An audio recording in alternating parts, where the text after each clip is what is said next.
time. No problem. Thank you so much for having me. Good evening to everyone. Let me share my screen. So I have Just a prepared a very second. Subhasa Pallavi is our one of our platform and she want to introduce you. sure, Just for sure, one. Yeah. sure. A very good evening to everyone. I am Pallavi Mishra, a senior member of the Placements Committee at BIMTech.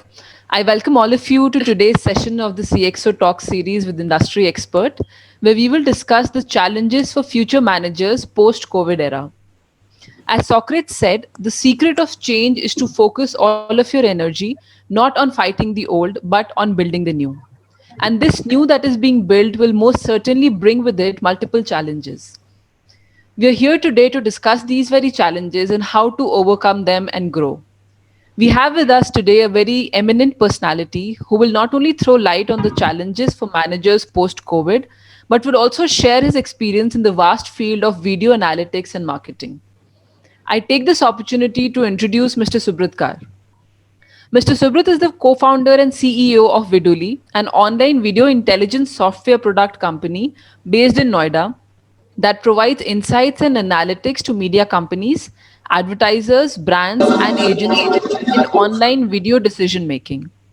Before starting Vidoli, Mr. Subrat worked as a product manager in companies like Jabong and IndiaMart, where he oversaw business critical product launch initiatives and also fine tuned the existing products. Despite studying chemical engineering, Subrat wanted to do something different and take a new path that could inspire others. He's from Odisha and is currently residing in Noida. We welcome you, sir. Thank you so much, Pallavi. It's actually a very pleasure to be here. This is my, I guess, third time I am presenting at BIMTech. So last time I remember I was there for a for a session invited by the incubation team there. So I was there. It's always glad to be here and interact with future managers. Thank you so much for Privilege having is me. all ours. I hope all of you are well and safe because, as you know, we are going through a very tough time, and a lot of us never thought that we will uh, go through a similar kind of behavioral journey. Never thought that the entire world will work on AI, work on device, rather meeting physical, meeting in a person. Now we are meeting actually all through virtual, and thanks to all the technological innovation. Otherwise, if this COVID was in 1970 or 80, God knows how we could have communicated and interacted, right? And thanks to all the technological innovations. Yeah, let me share my screen. I have prepared a very small presentation. I thought it will be good to share those insights, as well as I'll share some of the key trends in the post-COVID era. Uh, I'll make it very short and crispy. We'll more focus on the interaction rather all the gambaji. So that's why I kept it very small and crispy. If you have any doubt, any query, you can stop in there, or maybe you can keep those questions in your mind. Maybe after this presentation you may ask me. Yeah.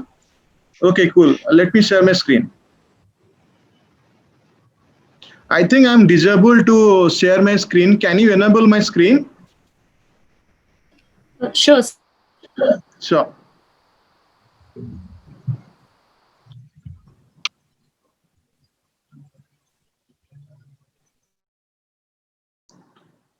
It's still disabled. So we'll just do it. So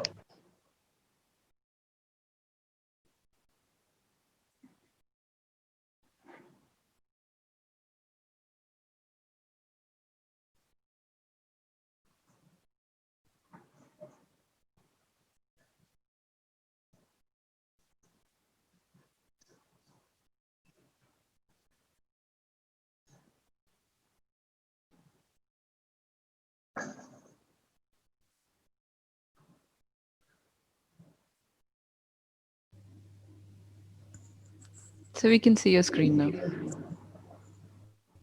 Yeah. Can you see my screen? Yes, sir, it's visible. Okay. Good.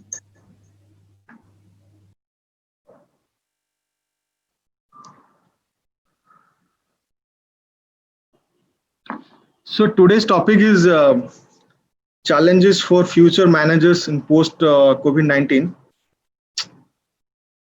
This is a quick introduction about me. Already you have done that introduction. Yeah, I run this company called Viduli. We are an online video intelligence company based out of Noida. So you also have a small office in Mumbai. Primarily, what we do is we track all the online video consumption that is happening across devices, all across the platform, like including YouTube, Facebook, Instagram, Twitter, and we will have built a product suite on the top of this data to help our customers in the decision making, ranging from what content to create to understanding the audience. Think about company like Netflix or Amazon Prime who are creating those original programming, right, and putting out $1 million in their content. People like them need these insights to understand what content is working for a particular audience, and that's actually what we're doing. And we're a team of 100 plus people based out of here. Last year also we did a campus drive at BIMTech, and we hired one of your seniors. I'm not sure if you know him. His name is Anmol. We hired him. Yeah, that's about me. I did my engineering in chemical. I passed out in 2012. Then I worked for companies like Jobong, IndiaMart as a product manager. I started this company in 2014, or you can say in 2015. It's been around 6 years of journey, and as you know that entrepreneurial journey is not that easy, ups and down, and yeah, that's a part of your journey, and that's why all the entrepreneurs love to build some stuff, solve the problem, and yeah, I'm enjoying. And yeah, that's about me, and here is my Twitter handle. In case you want to connect me post the session, you may reach out to me. I'm happy to help you out wherever you want my help, be it in career decision making, or be it any guidance in your career. This is about Viduli. We are an online video authority, you can say. The idea was basically to track and analyze whatever video is being consumed across platform and across devices. That was the idea, and with this idea we started with YouTube platform in 2014. Now we are tracking with more than 6 platforms, including YouTube, Facebook, Instagram, Twitter, and very recently TikTok. We help companies to take better decision in their content marketing strategy, understanding content, understanding trend, understanding audience. And on the top of this data and insights, we have built some of the tools and products that's being used by media companies, advertisers, brands, and agencies in India, also in other geography. Yeah, that's about us. We have different products and different tools for a set of customer, like content creator that we call as content publisher. Then we have some solutions for brand and some solutions from agencies. These are some of our popular brands and customers that we're working with. Yeah, so these are some of our products and services. We have a very popular product called Leaderboard. I'm not sure how many of you know about TRP, which is called television rating in India. And very recently, the TRP term has been very controversial in India because of that. And we don't know whether it is how much correct it is, but it's in controversial news. So what television rating BARC does, and what BARC does on television, we do some sort of job on online video, and for that we have a product called Leaderboard. So basically any advertiser or any brand can figure out who are the top publisher or who are the top online video content creator across this any of this platform. Let's say I'm a brand like L'Oreal. I want to spend money on beauty content publisher in Facebook or in YouTube or in Instagram. I want to figure out, because everybody is claiming that they're number one. Like, every television channels are claiming that I'm number one, I'm number two, right? So there has to be an authority, there has to be third-party analytics that gives that benchmarking, that gives that currency, and that's what we have done in this product, and it's widely used in India, and somehow people have considered it as a industry benchmark. And also very recently, the industry body called BARC, which is providing television rating in India, has partnered with us to take our online video data to their customer. And we have now integrated with BARC, which is Broadcast Research Council of India, that provides the TRP rating. Now they're going to provide the online concurrent user rating to some of their customers, and we are now integrated. Then we have another solution called brand intelligence. Any brand can figure out what's happening in their category. Let's say I'm a brand like L'Oreal, or I'm a brand like Mahindra Auto. I want to figure out how the automobile content is going on digital platform, right? What sort of content people are consuming, whether it's a bike review, whether it's a car review, so that I can figure out my communication strategy. And then also we have an industry analytics and measurement product. Any brand marketer who are running campaign on digital platform, they can figure out how their campaign is performing, and they can measure the performance. Then you have a couple of this product, and also we have a market research product. Anybody who want to conduct a market research can figure out what is the sentiment and what consumer is behaving towards that particular category or age group. Yeah. So I will not take much time, because anyway you can go to our website and figure out what we do. Yeah, let me quickly jump into today's topic. So this is basically, everybody knows that we are now going through a very tough time, which is COVID-19, and it's already been more than 6 or 7 months we have crossed, and the entire consumer behavior has been changed across all category, right? So be it watching a television, to be it commuting to a new place, to be it working from home, to anything, right?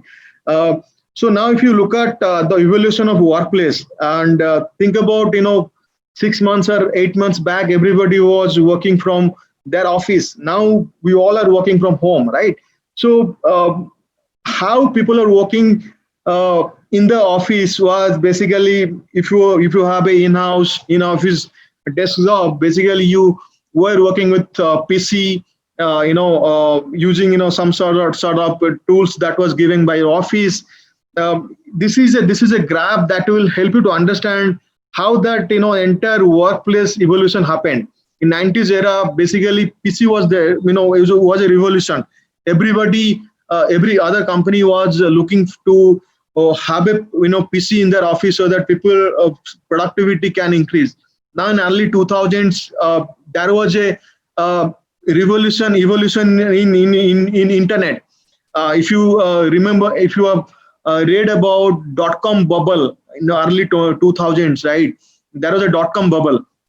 Every single other company started the .com website, started their business in internet, and it was a bubble.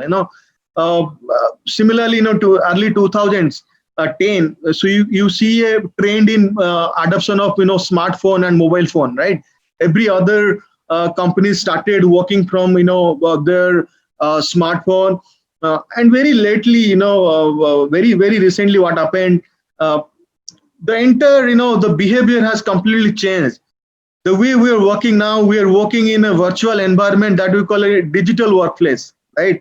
Where we're working with through a smartphone, we're also working with laptop, we're also working with through different connected device, and the entire experience and entire behavior has been changed in last 6 or 7 months.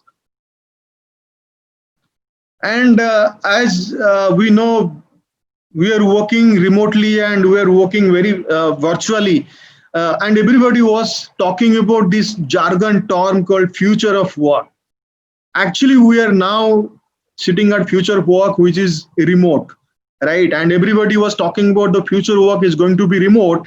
Now, actually, we all are experiencing that future of work environment, right? And it's a very small research which was done by Gartner very recently, and they did a survey among thousands of sample size data, and they got to know that in the COVID pre-pandemic, 30% of people were actually looking to do work from home or work remotely during the pre-COVID, in the month of March or April time, before the lockdown. And now they did a research how many people are going to continue this work from home or continue to work remotely was 48%.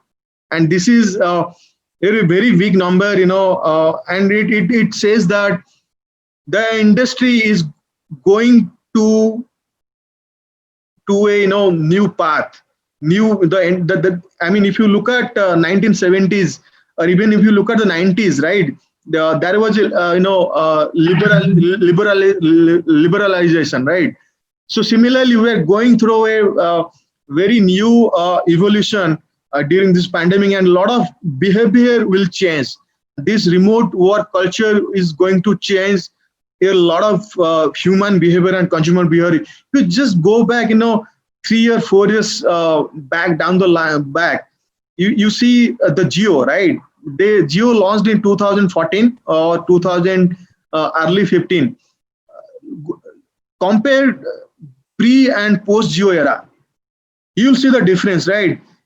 I still remember that it was really difficult for me to stream a Netflix or to stream a OTT platform from my device to watch a content.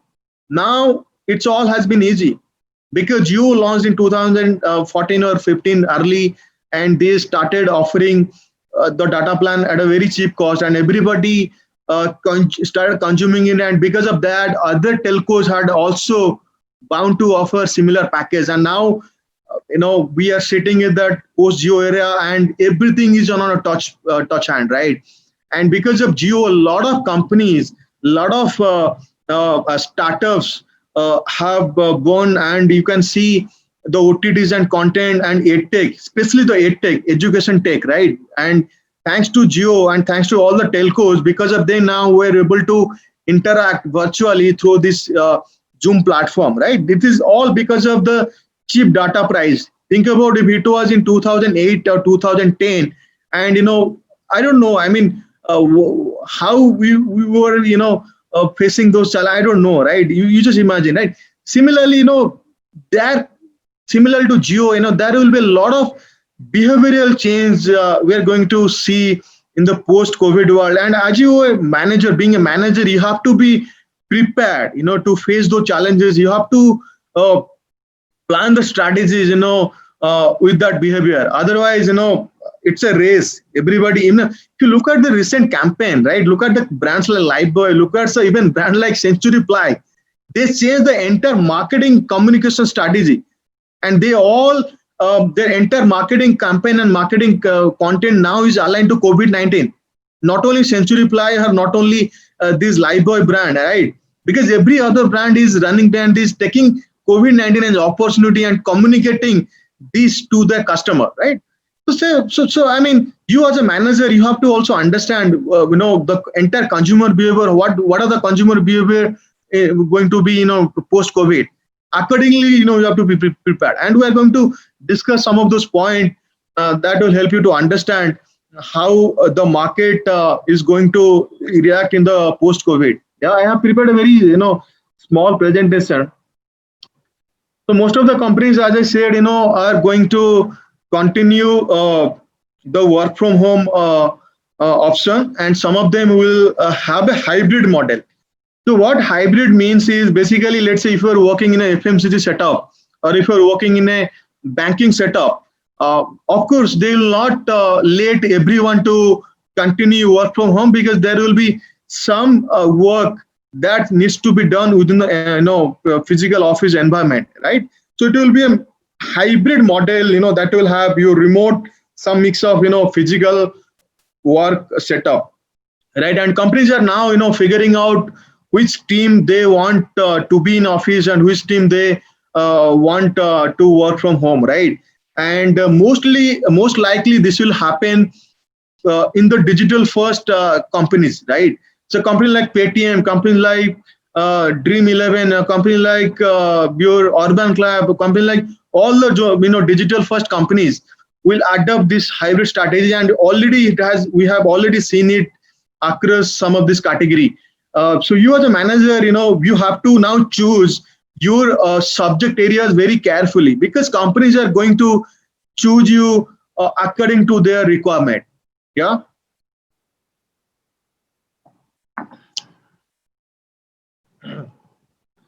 And these are some of the challenges I personally see future managers are going to face in their work environment. One is definitely, I still remember when we started doing this work from home in the month of April. Initially, it was really tough to manage, because none of us worked in that kind of virtual setup environment, though we are a digital first company. But again, we all come from a traditional school set of mind. Everybody, even our clients, want our face before to close a deal, right? So that kind of mind setup and mind, we had that kind of mind setup, right? But this COVID actually taught a lot of things, and especially with our all clients. I remember clients who were asking us to come to their office and catch up, to close that deal. But now everybody, is taking closing all the deals through Zoom or through Hangout, all virtually, right? And this has happened just because of COVID.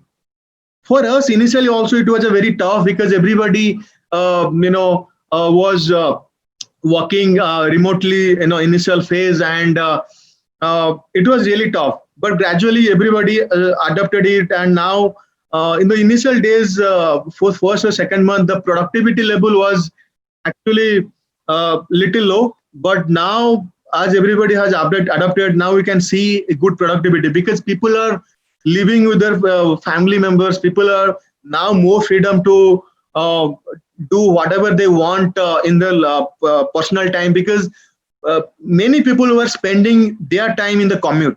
And as we all of us agree that especially people who live in metro, 20 to 30% of time they spend in commuting. And now when you have that time, you can use in a productive way, and that's what most of the staff member, people are using this time to learn new things, to spend the time, the family members. Yeah.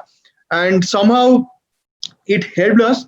But yeah, there are some flip side of it. But yeah, everything has a negative and positive, and how you are going to take it. It's up to you. Then collaborating with colleagues and partners and customers are also going to be challenged. I'm not sure how many of you will face, but initially, when you are working in a physical setup environment, and shifting to a pure play virtual environment, initially it will be tough. It will be tough, because when you're working in a physical office setup environment, you coordinate with your team member, you talk to them whenever you face any challenge, they help you out. But definitely it is going to be a little bit problem while collaborating with them. But yeah, there are some solutions of it, right? I'll also tell you how to overcome all of these challenges. Then of course, adapting new digital environment. As I mentioned earlier, that our entire life now is going to be device first life, right? Because whatever content, whatever meetings now we are going to have, it will be all device first meeting. Because you want to talk to a client, you have to open Zoom, over laptop, or phone. You talk to them. It's all called device and AI-driven life. So artificial intelligence was juggernaut. Now everyone is going through that AI life. And of course, the cultural change will happen because every other company had their own culture. Like some of them have their fun Friday, some of them have had their monthly town hall, some of them had their one-on-one meeting. Might be difficult for the managers to adapt into a new environment, but yeah, these are going to be the challenges in overall. Then productivity is also one of the most important thing because every company expect ROI, and every company also put their KPIs, map their KPIs with their revenue. Every other company, right? Now, your manager will expect how you are going to meet the KPI and how you are going to perform the output. That's going to be a challenge. Be it you are a manager, be it you are working under a manager, this is going to be a challenge. But yeah, some of the tools, some of the collaboration tools have already solved this challenge. But initially, it will be tough for you guys. Then data security, and this is one of the most discussed topic in today's world. Every other company is now serious about data security because when you are working in a IT environment or IT setup, companies take their data very seriously, right? Some of, I mean, you might have read some of the news that some companies fire their employee because their employee misuse their data, right? Some I don't want to name those companies, but yeah, I keep reading all this news every day. So now companies are going to take some of those precautions.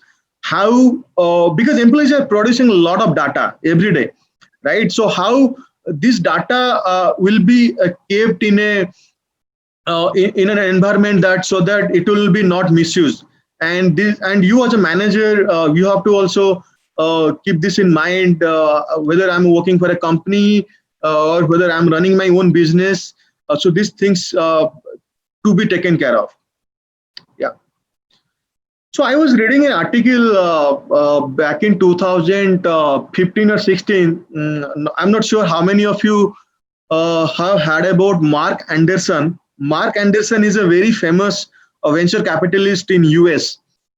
He runs a venture fund called Anderson Horowitz Fund. It's one of the world's very popular disrupting venture capital fund. They fund the future of ideas. So I remember his one of his article, he was talking about that software is going to eat the physical world, and that actually happened. I'll give you some example. Look at the Amazon of the world, or look at the Flipkart of the world, or Zomato of the world, right? So Amazon disrupted the entire retail industry, like also Flipkart, and Zomato also disrupted the entire restaurant industry. Okay, think about companies who are actually running their physical store. Now they all are depending on the software product, which is actually solving their work, right? Like you are a consumer, you order your daily food through Zomato, or you are a consumer, order books or electronic item or any sort of item from Amazon. But if you go back 10 years, right? Most of us were visiting shopping mall or doing local shopping.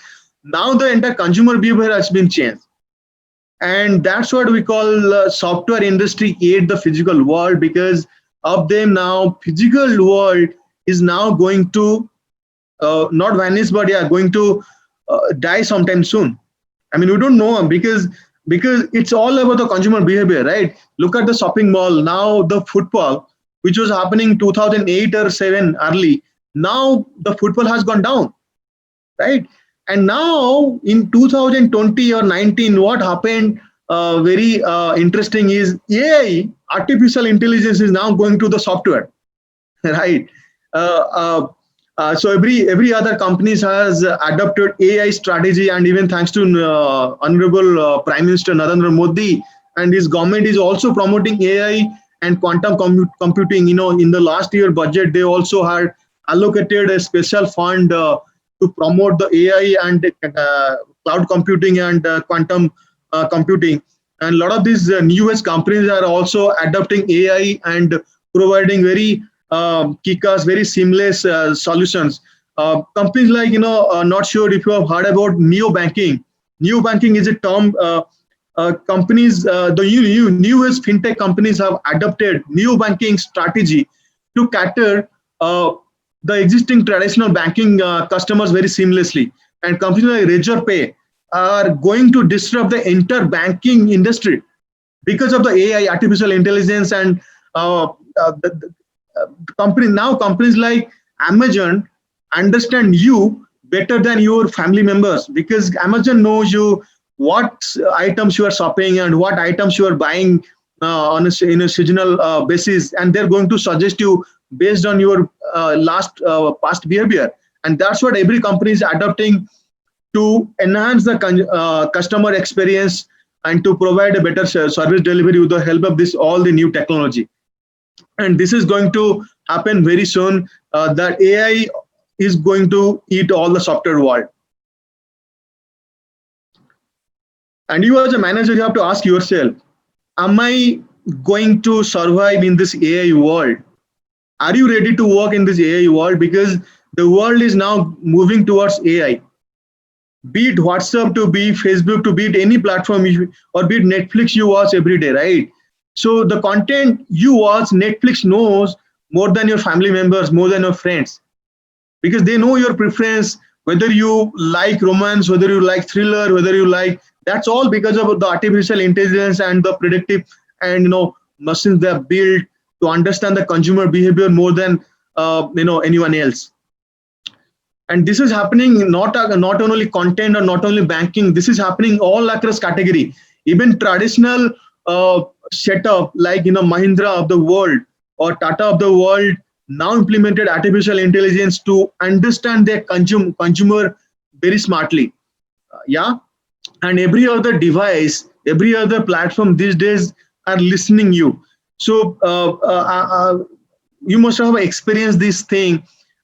You visited a website and you did not buy that stuff. The very moment if you visit Facebook or if you visit any other website, you can see the ad, right? Because they are listening you, they are understanding you, what you are doing, and accordingly they are marketing and they're reaching out to you to drive their conversion. That's what every other company is following. And you as a manager, you have to be prepared. And I'm sure some of you have heard about this tool like Microsoft Teams, Zoom, and Google Meet, like we are doing the Zoom meeting in the communications. Then we have some of the collaboration tool. I was mentioning that how managers are going to face the challenge. Collaboration is one. Also, communication is one of the one. Communication is also one of those among. Then you have some other challenges like cultural challenges. You have some. So here I thought just to showcase some of those tools, how these tools are going to solve some of those challenges. As already you Zoom, I don't need to tell more about Microsoft Teams or Google Meet, because we never thought that these companies actually will disrupt the way people communicate, right? And because of COVID, now everybody has started adopting all this communication strategy. The way they were communicating now has been changed because of this tool. And think about all the educational institutes, the way they were delivering their content, the way they were conducting their classes. Now everything is on the top of this, all the communication tool. And not sure if you have heard about Trello. Trello is a very seamless, very easy to use project management and collaboration tool, and widely used by most of the project managers and operation manager or product manager these days. Then also you have Asana. When you go and work in product companies or any of the IT domain, so you must be working on any of this project management tool. I'm sure some of you have IT background. They might have used some of this tool. Then here is a newest tool. very interesting. When you are doing a resume, and you look at resume, a very interesting example I'll give you. Resume or CV or curriculum vitae. Look at just 1 or 2 year back. Every other companies you are expecting you to share your LinkedIn profile or your resume. Now it's going to be changed through video. So I was talking to one of my friends called Gaurav Munjal. He runs Unacademy. I'm sure you know Unacademy is one of the unicorn startup in India. So every other candidate he interviews, he first thing he asks is, "Hey, go and create a short video about your profile, what you do, what are your interest areas, and what you are going to do in your life, and so on and so on." And he suggests this tool like Loom or Fluid or Skin Castify just to record a small bite about yourself and share it over a WhatsApp or share it over a link. And I was really surprised, how cool it is, because the way people are writing resume, the way people are sending a cold email or message over LinkedIn, now it's going to be replaced over these small video recording tools like Loom or Fluid or Skin Castify. Yeah, it's very cool tool. You guys give it a try. I thought I'll just cover this topic part of this presentation because some of you must be preparing for the placement, and I'm sure it's going to be helpful. And contactless business is also going to rise. So if you look at the trends in 2019 and 20, all the hyperlocal delivery or all the local service delivery, be it Zomato or be it Swiggy or be it even your Amazon or your day-to-day delivery service like Milk Basket, right? In 2019, everybody was focusing on hyperlocal, and suddenly COVID came, and now the COVID actually taught these companies that, hey, if you don't change your delivery strategy, you are going to struggle. And there is a very interesting company, Milk Basket, already here adopted this contactless delivery. And I'm sure you have heard about Milk Basket. It's a Gurgaon-based startup. I'm a big fan of it because very small company, they adopted this, in long time back, and because of COVID, they got huge traction, and this trend will continue. This trend will continue. We don't know, because even if I order something in Amazon or Flipkart, my delivery guy actually put items. Sorry. Yeah.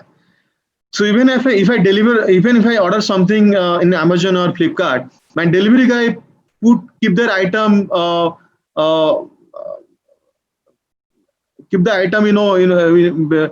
in my door. So because the companies actually, understood that people have become, more cautious about COVID. People are not going to touch anything.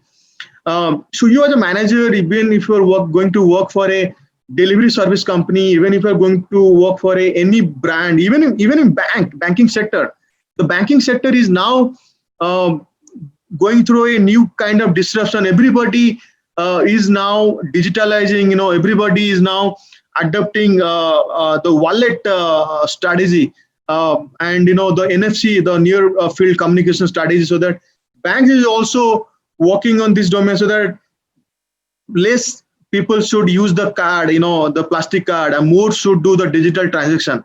And this is happening across e-commerce. This is happening across delivery. This is happening across your travel and also payment domain, right?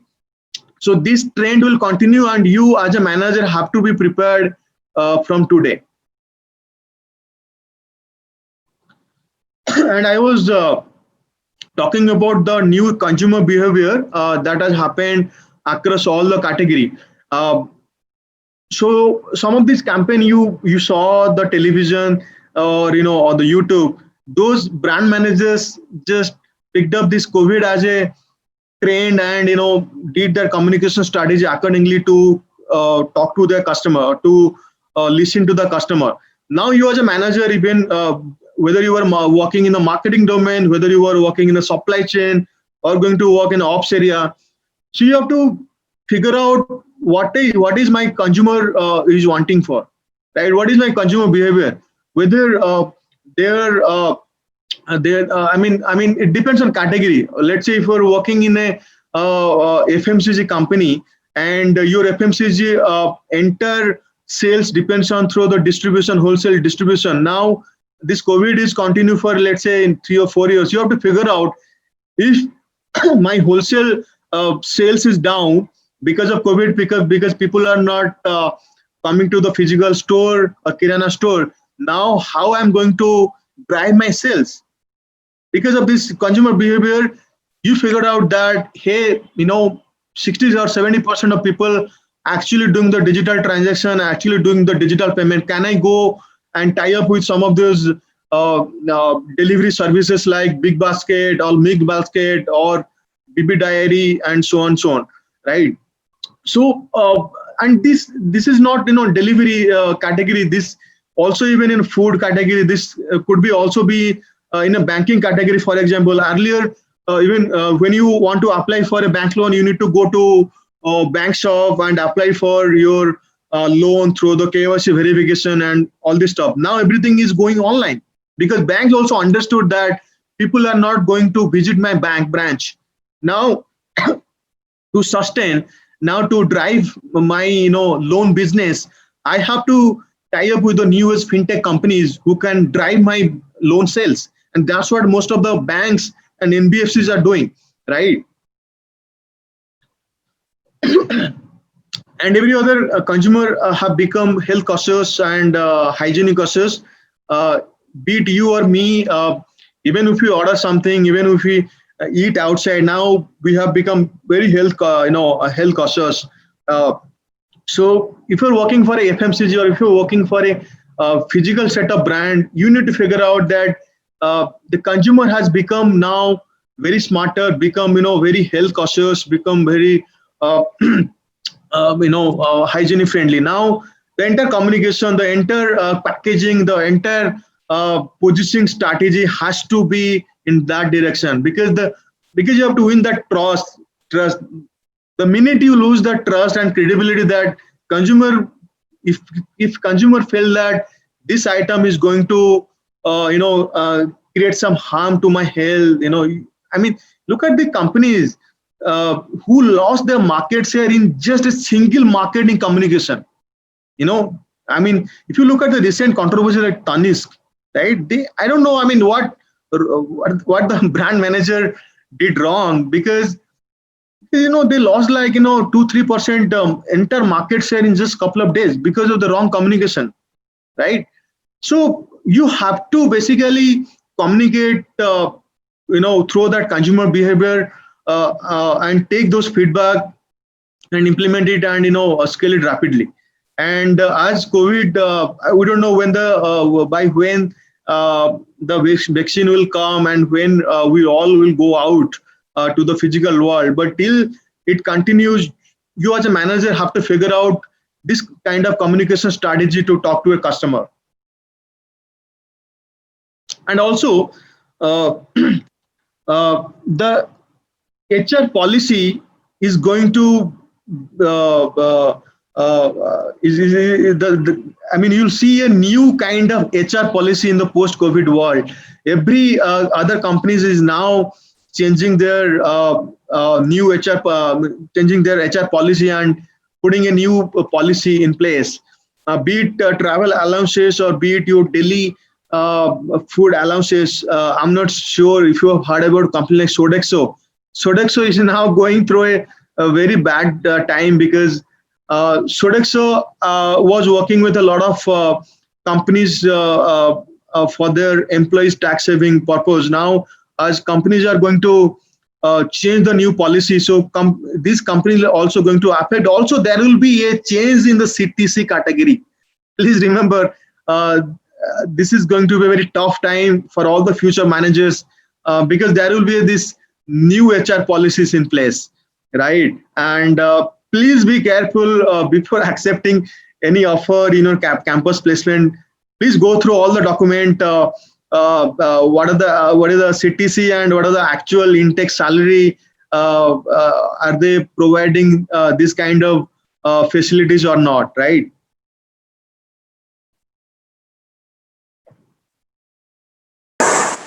Yeah. So along with that, as you know that a lot of these companies are going through a very bad time. So many companies, especially the physical first companies, okay, so they're going to cut down their cost across domain, and especially definitely, when their physical sales are down, they're definitely going to cut down their field or physical executive members. Now you have to be very careful while choosing the company and while choosing your job function when you are going to work in the company. So you have to be very careful. And now what is trend now, all these companies are changing their job function, because when companies are going to be digital first, when 60 or 70% of their sales are now going to be digital, definitely they have to change the job function. They have to start hiring new profiles that will drive the digital sales. And here some of the skill sets you as a future manager need to learn, because these are the skills are not taught in B school. You have to figure out a way how to gain some of those skill sets along with your managerial skills, so that you can actually sustain in the post-COVID era. So product management is very highly demanded area these days, and a lot of these companies are hiring product manager. And even if you talk to some of your senior who are working already in this product management profile, they can tell you how cool the job is. Also data analytics, though it's a very operational, number driven job, people basically who love numbers, people who love analytical work, definitely they're going to enjoy. And a lot of these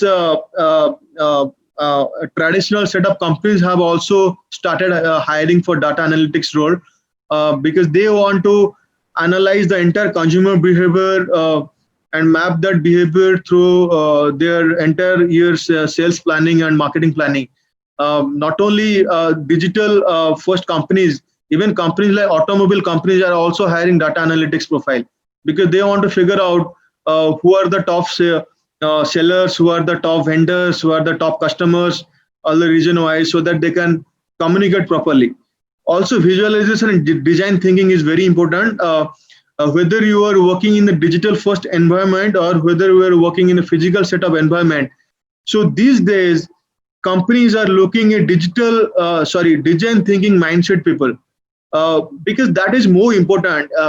The way you design a product, the way a product looks, so that actually creates an appealing factor in the consumer's mindset. So that's why the design thinking is very, very important.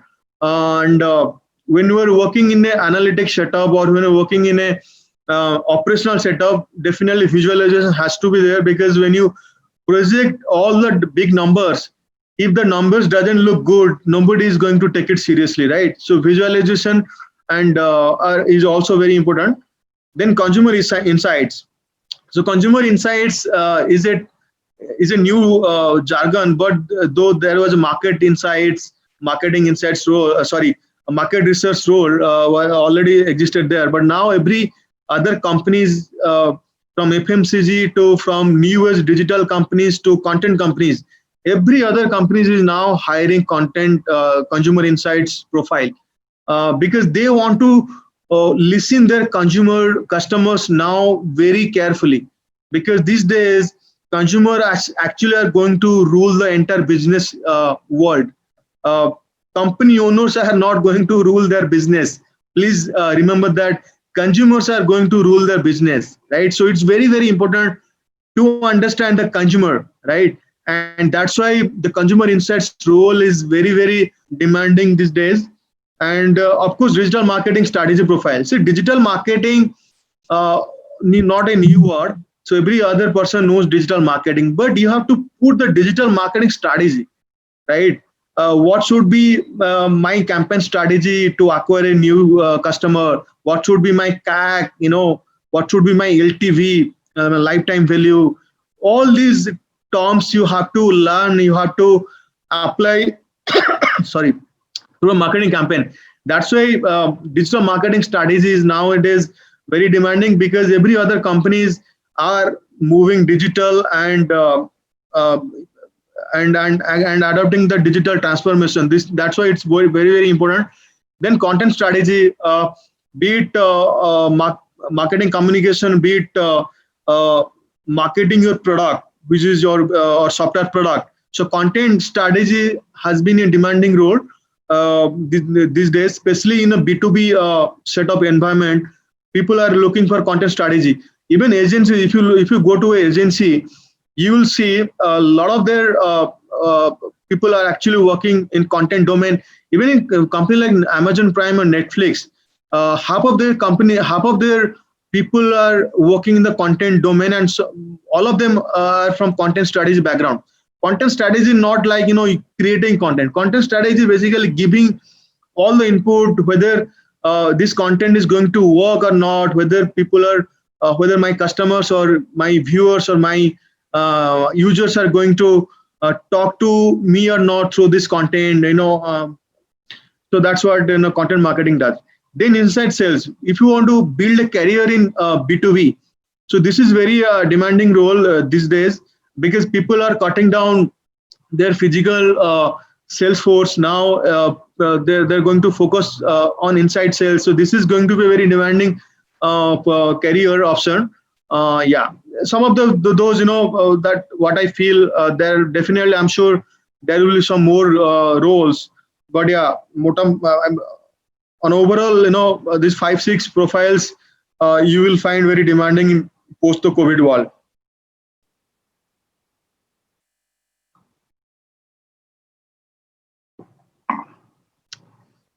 So passion economy. Passion economy is a very new term, and this has happened because of COVID.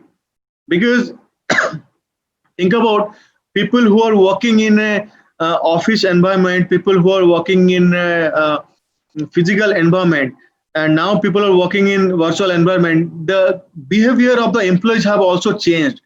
The way they were thinking in the office now, their entire thinking process has been changed in a work from home environment, and every other body now is thinking to utilize their skill sets and want to work for themselves in future. Uh, Even some of my employees have quitting their role to work for themselves, and especially people in our finance team, 2 people are leaving to start their own firm in finance domain. 2 are actually CAs. So basically my point is, people who have skills, people who have some specialist skill, be it writing good content, to be it doing a digital marketing, to doing inside sales, to preparing a good presentations. I'm talking about this skill set from an MBA point of view. Of course, there are a lot of other skill sets that you can do from work from home environment. So from an MBA point of view, what I personally believe, that some of you might opt for passion economy profile, because in passion economy, what happens, you actually work for yourself, and that's what is going to be the future of work. Everybody, people who are going through this work from environment, are actually going to continue to work for themselves, some of them in near future. Yeah. And this happens across, as I said, this can happen across finance, this can happen across marketing, this can happen across content, this can happen across music, or any of the fitness, any of the skill sets that you have, right? And this passion economy is actually now becoming very popular in the Western world, and some of the newest thanks to some of these newest startup, right? Because of them now every other remote worker has started working for themselves. How they work is basically people like you or me who have some skills. They join any platform. Like think about Urban Club. Urban Club is not a passion economy though, but still it has a partial passion economy, because a lot of the skilled workers join Urban Club and earn their bread and butter. Similarly, there are a lot of other platforms that provide similar kind of working environment. For example, there are a lot of these freelancing websites, they allow you to perform some of your skill job for some of their client, right? That's what the freelancing industry work, uh, and very popular companies are already doing business. And now because of this passion economy, they have seen a spike in last couple of months because of COVID, because everybody now is doing work from home and they have a lot of time to pursue their passion, pursue some of their skill sets and do some assignment. Now because of that, this trend will continue, and maybe we'll see in future all of these people will become micro entrepreneur or become a small stage entrepreneur to work for this passion economy environment. And these are some of the trends that you might look at as a new career option in the post COVID world. Media tech is definitely not only now, it has been in a very key trend domain in last couple of years. Every other short video platforms are now in India, and TikTok. I mean, TikTok was growing very rapidly, and because of this China and India trade war, and not only TikTok, there are some of the Chinese platform though banned, but still there are a lot of homegrown short video platform and sorry, other OTTs, other gaming platform. You should make to talk about it, not very detailed, because there is a lot Sorry. on which we don't have the decision making power. Yeah. So just think about it to be able to work. So then EdTech, there are a lot of tons of EdTech companies in India. Now you may choose EdTech is also EdTech as a career option. You may work over there as a marketing executive, or you may work there as a sales executive. Then FinTech, STech, Health Tech, Food Tech is not though.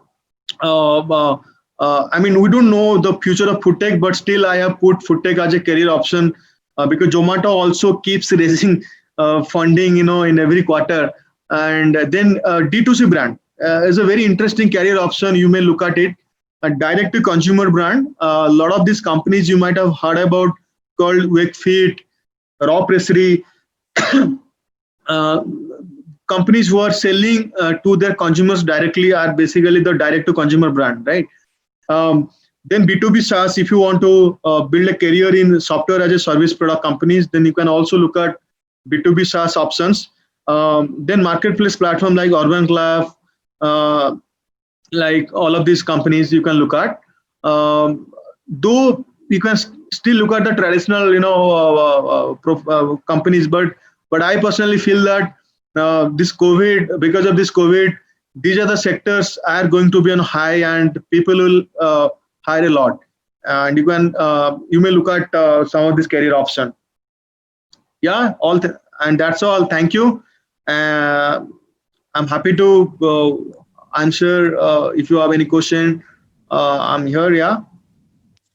Thank you so much, sir. It was a great session. You not only gave us the challenges, but you also gave us the opportunity areas, and you told us very clearly what we should work upon. So thank you so much, sir. We actually have a lot of questions for you. So we'll start with Romani Banerjee. Romani, would you like to ask your question? Yeah, Pallavi, am I audible? Yeah, you are. Yes, you're audible, Romani. Thank you so much, sir, for such an insightful session, and it was really motivating for all of us. So, sir, my question is, as fresh MBA graduates, what specific skill sets do you think can set us apart, especially for a digital first company? Sure. So it depends on an interest. If you just tell me what is your interest area. Then I'll tell you in that interest what specific skill sets you need. So, for example, if I want to build a career in content strategy, Okay. then for that, what are the specific skill sets? See, for content strategy, one specific skill set. First specific skill set is uh, understanding the consumer. First skill set. Because see, you are not a creative person. Please try to understand. You are not going to produce that video. The creative guy is going to produce that video. Please note that. You have to put your input that, hey, look, this is how we should create content, or you have to show the data, right? First is understanding the consumer, right? Second is improving your see, I mean, in the content strategy, if you want to see, in initial days, you can't go and work like a strategist. Definitely you have to work in a junior position, then only maybe by promotion or maybe through job change you will get a strategy role, right? But in the initial days, I'm talking about from initial days point of view. Initial days, you need to improve your writing skill. You need to improve your analysis skill. Basically, looking at other content, how those content are performing, their sentiments, analyzing. I'll give you some example that will resonate you.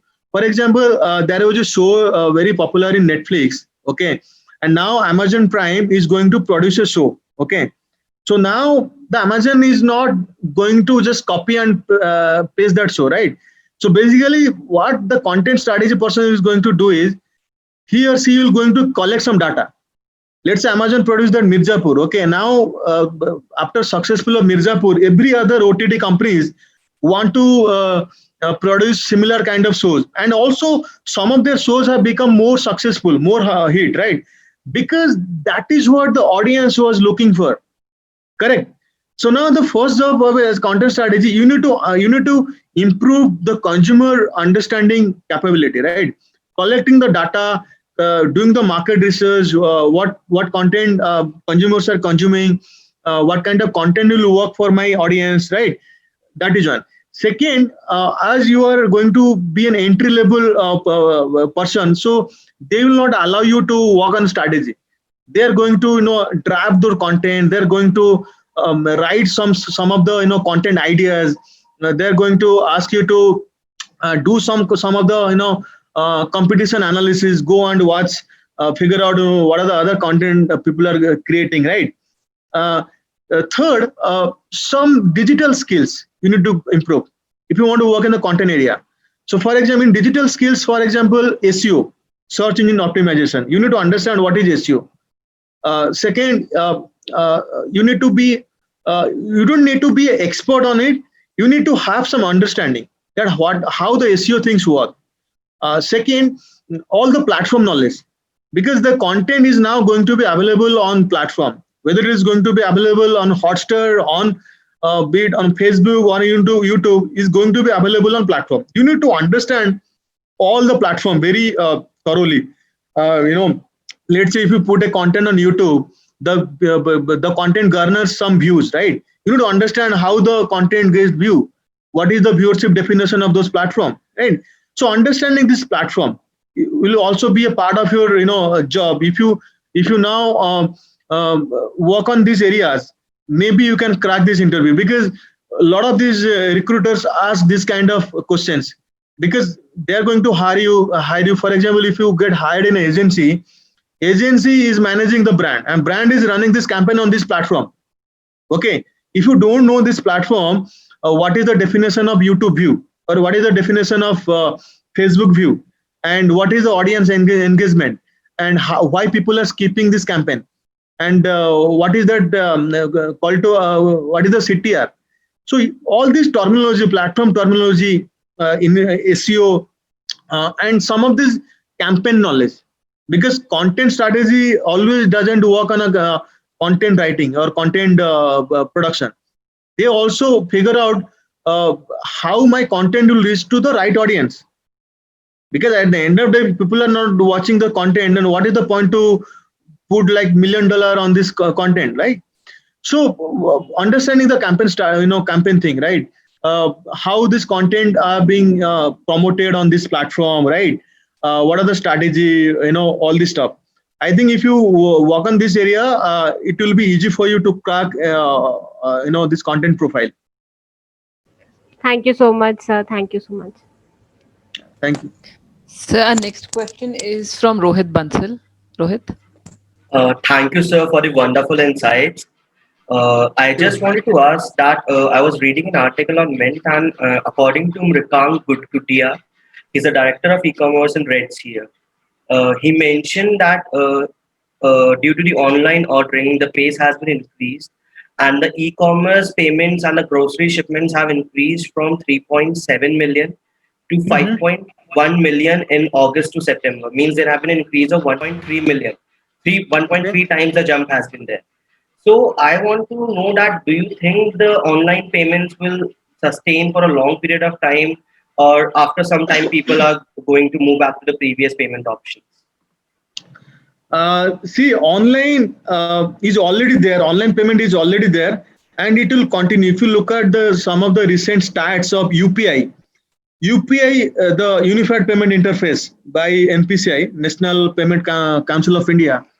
So like you do all the Google Pay and Bheem or Phone Pay, all this stuff, right? The UPI transaction, if you look at the last quarter UPI number, it has just got doubled, right? So that shows a very promising figure, promising thing that it is going to be in a long run, right? Because and thanks to the Jandhan account, and thanks to the it's called Aadhaar, Jandhan and mobile, which is government is promoting these days in rural India, right? Yes. So thanks to that, because of that, everybody is now using the digital banking. And even if you look at these people in the rural part of India, all these government schemes are now being paid digitally. Government is also pushing it in a big way, and I personally feel that this will, of course, this will be in a long run, but we will see some new form of payments also in the coming time. Like you have seen, UPI, like you have seen NFC, a near field communication, like you show your card and automatically the payment will be transacted, right? So what I personally feel that we will see some new form of payment options in near future, and definitely the digital payment will grow more and will be in the long run, and we will see some new modes of payment option. That's what I feel. Thank you, sir. Thank you. So our next question is from Shivani. Good evening, sir. So thank you so much for this wonderful session. So my question is, work from home is the future, as you said, but it is also affecting the efficiency of a lot of employees. So what Viduli is doing to overcome this with their employees? Sure. You should ask this question to our HR. Anyways, I can tell you. See, initially it was really difficult because there was no tool available, and we were not using some sort of tool to monitor the productivity and monitor the work output. Initially, it was tough, and also some of these employees were misusing. Because we were actually, working in a very freedom kind of environment, open culture. We don't actually, track the micro thing. We don't do the micromanagement, but when you keep so much of freedom, right? People might misuse. People will misuse, right? And that's what, initially we were struggling. Then we figured out some of the new age HR automation tool, and these companies these days are adopting new HR automation tool where you can track the employees, you can track the productivity, though you don't do micromanage, but at least you put all those things in place so that none of them, don't misuse you, right? And we did it, the entire transformation in couple of days, and now all in place. I mean, now all set. But I'll tell you one thing, that my experience, right, is you have to always give freedom to all of your colleagues, all of your staff member, because see, today they will cheat. They know that they're cheating. They're not doing the work. They're not giving the output, right? But when you design that OKR, the OKR. Hello. No, sir. So OKR basically is a objective, key matrices where you define that these are my objective, these are my key things I'm going to achieve in this quarter, and you design that sheet, across different team, okay, and you tell the manager that this is going to be the output of the company, and at a team level, okay, this is going to be the team level, and this is how going to map at a company level, and you design the OKR sheet and distribute across team. So now every day you don't need to go and poke that person that, hey, why you are not doing this thing, why you are not doing that thing, right? The minute you start doing this, because everybody now are matured enough, everybody working in we all are from millennial, we all are born in 90s, and we don't feel that enough pressure on our head. So everybody now wants to work in a freedom environment, right? So that's why it is very important to design that OKR, so that every other team member know that this is what I am going to give in my output, and this is how it's going to affect my appraisal or affect my promotion, at the end of the year, end of the financial year, right? When you design that, when you give the enough freedom, see, there will be some of them will misuse it, and if they misuse, at the end of the day, they will suffer, because they will not get good appraisal, they will not get good ratings, right? In the long run, they will cheat in their career, okay? But initially it was tough, but after adopting this new HR tool, we saw the productivity, and also some of the team members adopted this new digital workplace environment, and now everybody is giving good output. So basically, people are, it's though, I personally feel that it's unethical to install some of the software in the system to track the entire, workflow, whether somebody is doing or not. I personally feel very bad, and that's why we didn't go in that road. We just designed the OKR. We just use some of the HR automation tool to figure out the attendance and to figure out how much work is getting done in a weekly basis. Also, we did a weekly stand-up. So every team member had a weekly stand-up in our company, and we adapted it virtually. So initially, it was, everyone were not on the same page. You have to, you have to, do a stand-up like 10 o'clock, and people are sleeping. People are actually, preparing, and somebody is there. Initially, it was difficult, but gradually, when people adopted it, we saw good outcome. Things like this stand-up, things like also we started doing this Fun Friday virtually. So earlier we had a physical Fun Friday. We're celebrating, like doing the cake cutting of some of our colleagues, and thanks to our HRC designed a virtual birthday for some of our staff members. And those are the small things actually, it gives some pump to in the energy to deliver more. But definitely, you should have some of the automation tool. Otherwise, people might misuse, especially data, right? Thank you so much, sir. So the next question is from Abhishek, sir. Good evening, sir. Thank you so much for the wonderful session. Sir, my question is that whenever we are talking about the future, we are Sure. always looking at the problems that are in the industry. Like our industry has definitely proven that it was ready for the challenge, and even the sections that were not are now stepping up. Sure. Why is it that we are so much focused on dealing with the problems and merely surviving? Why are we not focusing upon how to build back and how we can grow further? No, I mean that's interesting, but yeah, that's a challenge.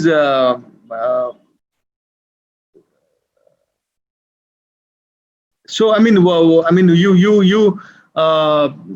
were saying, why don't we uh, build something rather, thinking the problem? Uh, is that what we were asking? Yes, sir. Why not focus on growing rather than just surviving at this time? Like we can use this as an opportunity to enhance our skills.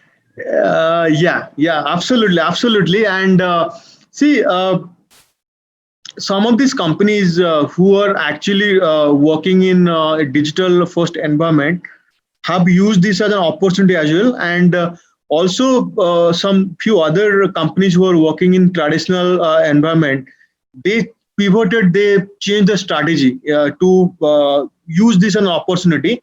Okay, so the thing is,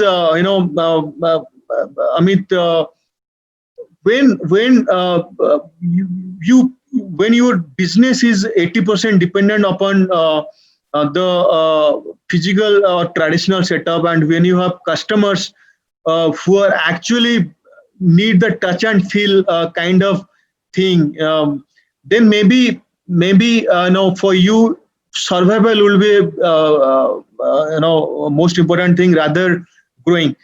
See, depends on the sector you are into, right? If I'm into the, Paytm like setup, if I'm into a content business like setup, if I'm into a some health tech or health category, setup, then for me maybe this will be an opportunity to grow big, right? But think about, companies who are running the delivery, or who are doing the restaurant business. For them, I think though this is an opportunity, they can go online and they can do contactless delivery, but still for them it is a threat. It is definitely, for them it is going to be survival. Otherwise, and you can see in the news that every day companies are now shutting it down, because economy is also not growing in that way. The GDP is also 9% down in this quarter, right? So the thing is, so in some segment, definitely you can take this as a big opportunity. And I have also seen some of my friends have started immunity, focused businesses. I mean, to improve immunity, they started some D2C, direct to consumer health focused brand, and they're doing really well. And especially in the education category, edtech companies have taken this as a very, very big opportunity. And even company like Whiteout Junior, the entire business saw the hockey stick growth in the pandemic, and now Baiju bought the entire business at a 300 or $400 million, right? So the thing is, depends on the category, Amit. So now, if you are a business owner, if you want to, you need to ask yourself whether I want to survive now, I want to, or I should change my entire business, pivot into a different domain that will cater to the in a pandemic world, right? So I mean, those are the things you need to ask, and depends on your business whether it's time to survive, or it's time to grow and pivot into a different brand or different business. Yeah. So does it make sense? Yes, sir, completely. Thank you so much for answering the question. Even in fact, Mahindra, if you look at Mahindra business, the entire automobile business is now down, right? So now they can't grow because the entire GDP last year, last year, if you look at the NBFC, the NBFC market is down. When NBFC market is down, automobile sales, of course, will be down, because the automobile buyers, 70 or 80% of the automobile sales happen in rural India, and now because of the cash crunch, NBFC are in shortage of cash. They are not able to provide the new loan to this rural household. And because of that, the entire automobile sales is down since last 1 year. And now Mahindra changed the entire strategy. Now they started, focusing on some other other automobile component, like they now focusing more on farming equipment, because now farming equipment is driving some more sales, because farming is now going to be a revolutionary thing, thanks to this tech, agricultural technology companies. So yeah. Yes, sir. Thank you so much, sir. Thank you. So our next question is from Saurabh. Yeah. Saurabh? Yeah, very good evening, sir. I would like to thank you for such a enlightening session. Sir, my question being that I already have a work experience in sales, field sales and online sales for about 1 to 1.5 years.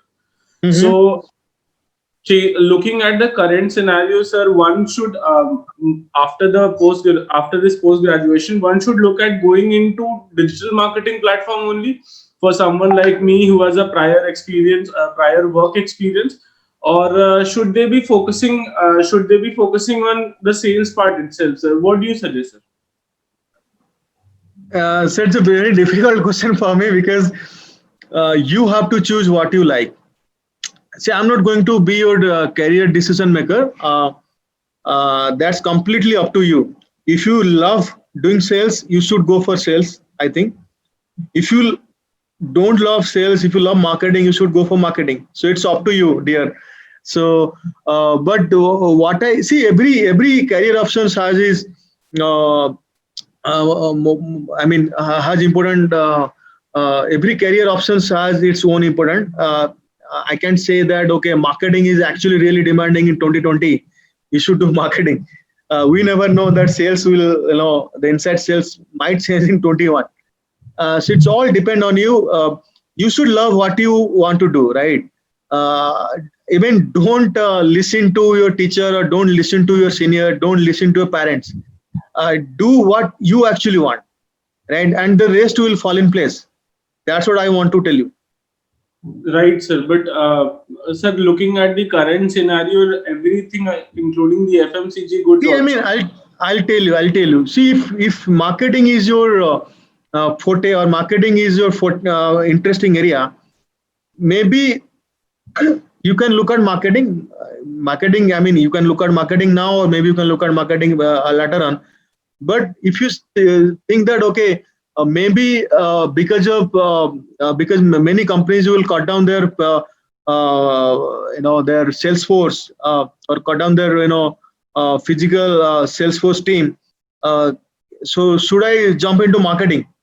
Then, if you really do doing sales, then you should switch to inside sales, or you should switch to a strategic sales role rather hardcore sales. There are a lot of companies who also prefer strategic skills, sales skills. So what I mean is, you are a good marketer, you write good email, you run good campaign, you design good collateral. Now, can I use my marketing skill sets to write a good, really convincing email to a client, or to approach someone in a LinkedIn for my product or for my company? Yes, and that's what the inside sales profile is. Right. So you can marry your marketing into sales through this profile. Yeah. So if you want to continue sales, then I think inside sales would be a wonderful career option for you. A lot of these B2B SaaS product companies are hiring inside sales, and actually it's a growing career. You will have a fixed salary, and also you'll have a bonus compensation based on your target, based on your performance. So there are a lot of other things as well. So what do you want? You want to do sales, or you want to do marketing? Sir, I am more inclined towards the digital marketing profile. But since I have an experience in sales, so I'm just concerned that will that experience will not be considered or considered once I switch to the digital Then I marketing? think in this scenario, inside sales would be the best suitable profile for you because you have the marketing experience earlier. Now you marry that marketing experience into sales interest, Okay, sir. right? Then when you marry it, then you will see the magic because a lot of these inside sales professionals have actually worked marketing roles in their previous career, right? Understood, sir. Yeah. Thank you so much, sir. Thank you. So our next question is from Nikita. Good evening, sir. So it was a really insightful session. Thank you for that. So my question is regarding market research. So especially in the time of COVID, the touch points with our customers have been reduced considerably. So what can be the touch points or sources of information can a market researcher use to get information about the consumer? So it depends on category. So let's say if you want to do a consumer research on BFCI category, banking, finance, insurance domain. Let's say if you want to do a consumer research in automobile category. First thing, it depends on category. First, let's assume that you want to do this consumer research on BFCI category, for example. Let's assume, okay. Now to do that, consumer research conduct. First thing you need to understand where this BFCI. What is the age group in this category? Basically BFCI brand usually target. Let's say if it is a insurance brand, even in BFCI, so there are different kind of brands. There are different kind of subsector within BFCI. Then you have insurance. Then within BFCI you have banks. Then you have NBFC. Then you have all these fintech company like Paytm kind of company, like insurance aggregator, right? So let's assume that within BFCI you are a bank, okay? Or let's say you are a insurance company within BFCI. Let's say you are SDFC Life. Now SDFC Life want to conduct a market research for its health insurance product. Let's say that. Okay, let's say that this is a problem statement. Now you are a health insurance company. You are an insurance company. You want to sell your health insurance product. Of course, what should be your target audience? Your target audience would be people who have money to spend in insurance. And by the way, in India, we are actually, in the entire 1.3 billion people, actually 2 or 2.2% of people are actually insured. Now you can imagine the number. Okay, it's huge market, huge market.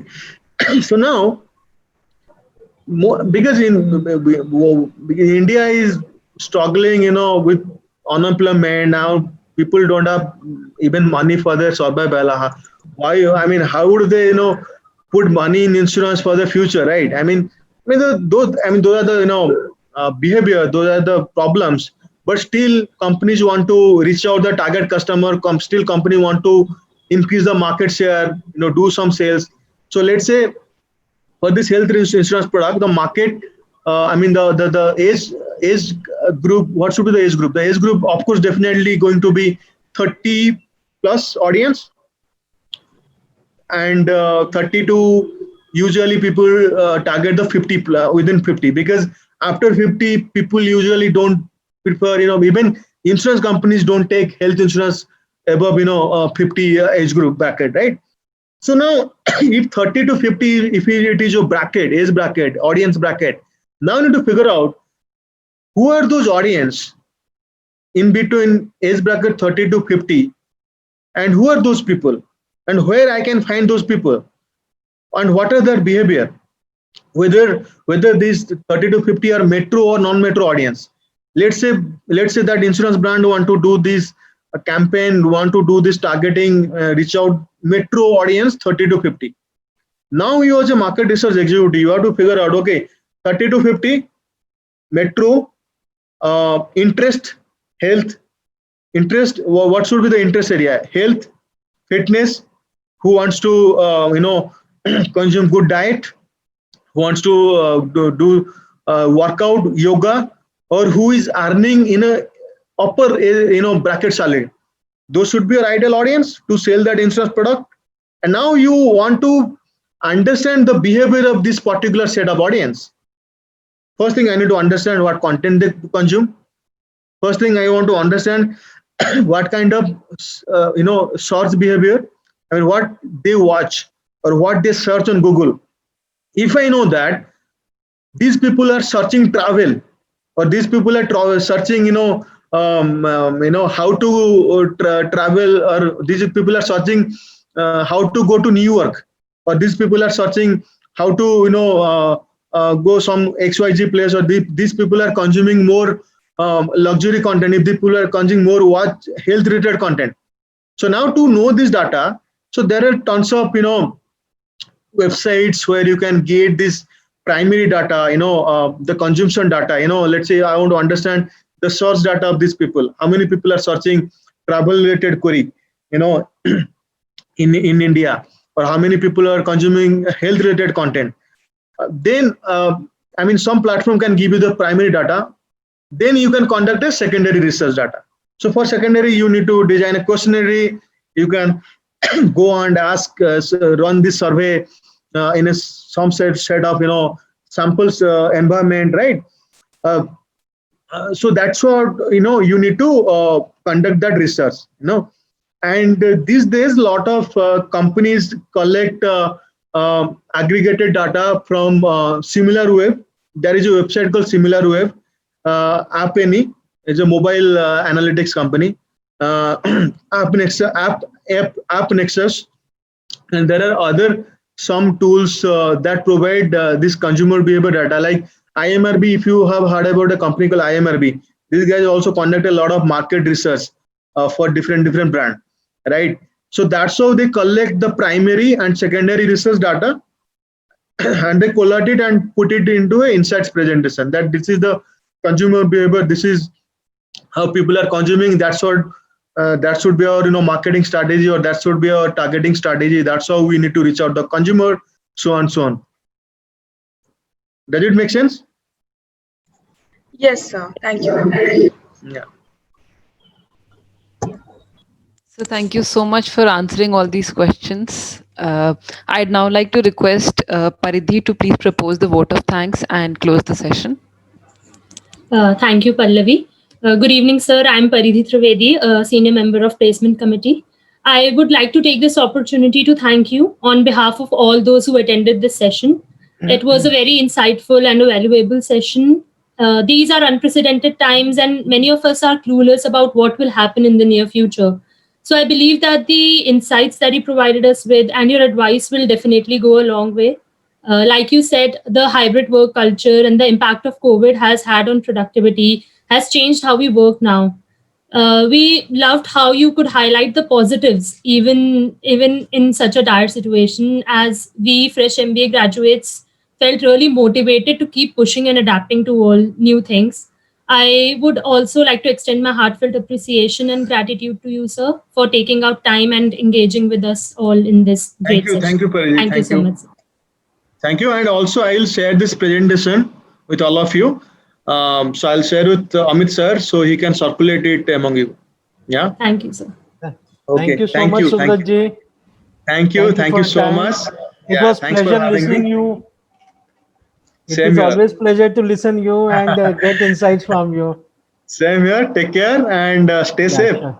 See you Thank you so much. soon. Same for you. Bye bye. Bye, sir. Bye. Take care, Bye. sir. Thank you. Bye. Take care. Thank you. Thank you, sir. Thank you.